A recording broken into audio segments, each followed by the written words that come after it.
The rain had already been falling for hours when the platoon reached the edge of the rubber plantation. It was the kind of steady, soaking rain that erased sound and depth, flattening the world into shades of gray and green. Visibility dropped to less than 50 meters. The trees stood in neat, artificial rows, their trunks dark and slick, leaves dripping constantly. The platoon halted without a word being spoken. This was enemy country. It was November of 1967, in Bin Long Province, northwest of Saigon. American units had been operating in the area for weeks, searching for Vietcong main force elements believed to be using the plantation as a staging area and supply corridor. Intelligence reports were vague, the enemy strength was estimated, the terrain was known to be unfavorable. Nothing about the situation suggested safety. Private First Class Andrew Collens was near the back of the formation. He was 19 years old and had been in Vietnam just over 3 months, long enough to understand that patrols rarely went the way briefings suggested, not long enough to have stopped expecting things to make sense. The platoon was moving cautiously, spacing tight due to reduced visibility. Men stepped carefully, avoiding exposed roots and the shallow drainage ditches that cut through the plantation. The smell of wet rubber leaves mixed with mud and sweat. No one saw the ambush. The first explosion came from directly ahead. A command-detonated mine detonated beneath the lead squad, lifting 2 men off their feet and shredding the surrounding trees with fragments. Almost simultaneously, automatic fire erupted from both flanks. The sound was overwhelming, magnified by the trees and rain.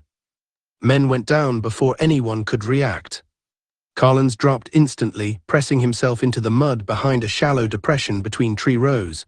His rifle came up by reflex. Training took over where conscious thought failed. The enemy fire was close and disciplined. This was not harassment, it was a planned engagement. The Vietcong unit had chosen the site carefully. Rubber plantations were ideal ambush terrain. The regular spacing of trees provided concealment and clear fields of fire.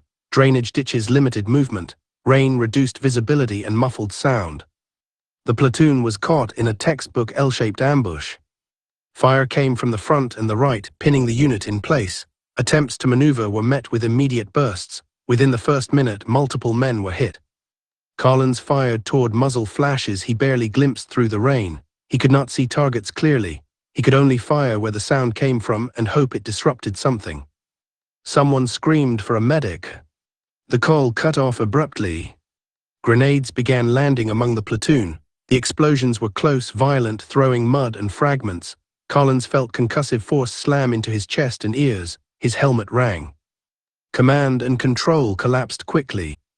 Platoon-level firefights in Vietnam often disintegrated within moments if leadership was neutralized early. Radios were fragile. Visibility was poor. Noise overwhelmed shouted commands. Collins crawled toward what he thought was his squad leader's position. He found a body instead. The man was face down, unmoving, helmet half blown off. Collins did not check for signs of life. He did not have time. The enemy fire intensified. This was not a hit-and-run attack. The Vietcong unit was closing in. Close-range automatic fire replaced longer bursts. This meant the attackers were moving forward, using the confusion and casualties to collapse the perimeter. Collins flattened himself again, mud filling his sleeves and mouth. He tried to reload and realized his hands were shaking badly. He forced them steady. Fear came now, sharp and physical. He fired again, then crawled sideways, using the shallow ditch as partial cover. Bodies lay scattered between trees. Some were motionless, others moved weakly. The sounds around him blurred into a continuous roar, punctuated by explosions and shouting in Vietnamese. He did not know how long the firefight lasted. Later estimates suggested less than 15 minutes. For Collins, it felt endless.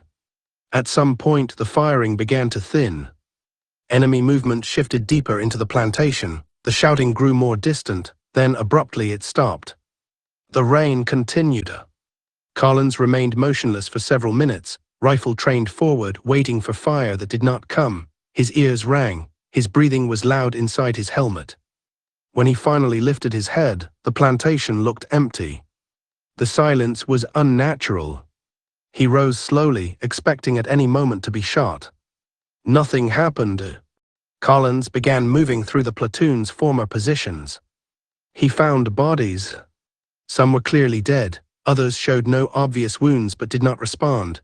He checked for breathing where he could, awkwardly, clumsily, without medical training. He did not find anyone alive. The realization came gradually. He was alone. Being the only survivor of a platoon was not unheard of in Vietnam, but it was rare. Ambushes that wiped out entire units occurred when terrain, surprise, and numbers aligned perfectly. Rubber plantations, jungle trails, and river crossings were common sights. Enemy units often disengaged quickly after inflicting heavy casualties. The goal was not to hold ground, but to destroy units and disappear before reinforcements or air support could respond. Collins understood dimly that staying in place was dangerous. The enemy might return. Reinforcements would not know his exact position. He checked his radio. It was dead, either damaged by blast or soaked beyond function. Collins had to decide what to do next. Doctrine offered guidance, but doctrine assumed command structure and support. Alone, those rules became suggestions at best. He chose to move. He oriented himself roughly toward the last known direction of friendly movement and began walking slowly, carefully, stopping frequently to listen. Every sound felt like a threat. Rain dripping from leaves sounded like footsteps. Wind through branches sounded like whispered voices. Psychologically, this was one of the most dangerous phases. Soldiers trained to fight as units. Isolation stripped away reassurance. Fear became internal, unshared, self-amplifying. Collins moved for hours. He avoided trails, he skirted clearings, he drank rainwater from leaves when his canteen ran low. At one point, he nearly fired at movement ahead, before realizing it was a wounded water buffalo moving through brush. The afternoon passed. As daylight faded, Collins reached a small rise overlooking a cleared area. In the distance, he saw movement that looked organized. He did not approach immediately. He waited, watching for several minutes, searching for signs of American presence, helmets, movement patterns, radio chatter. Finally, he shouted. The response was immediate and aggressive. Weapons came up. He was ordered to drop his rifle and move forward slowly. Only after several tense seconds did recognition set in. He was escorted to a defensive perimeter held by another American unit. Medical personnel examined him. Aside from minor cuts, bruises, and severe exhaustion, he was physically unharmed. Emotionally, he was not. Collins was evacuated that night. In the days that followed, reports were compiled. The platoon had walked into a prepared ambush by a larger enemy force. Reinforcements arrived too late. The enemy had withdrawn cleanly.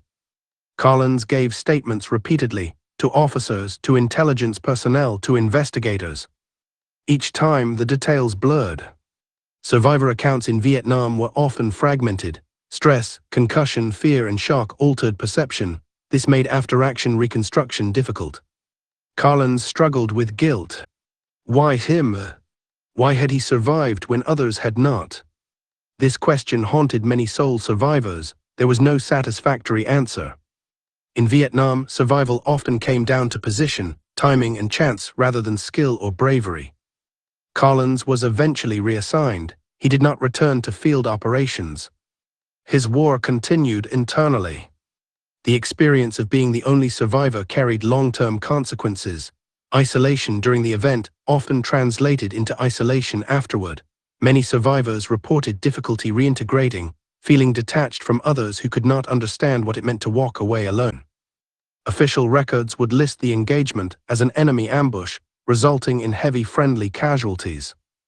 They would not capture the sensory memory, the sound of rain on rubber leaves, the sudden violence, the silence afterward. They would not record what it felt like to stand alone among fallen men and realize no one else was moving. The Vietnam War produced many moments like this, largely unremembered outside unit histories and personal recollections. Large battles shaped strategy, small ambushes shaped lives. For Collins, the war ended in a rubber plantation in 1967. He survived. Everyone else did not. And that fact followed him long after the rain stopped.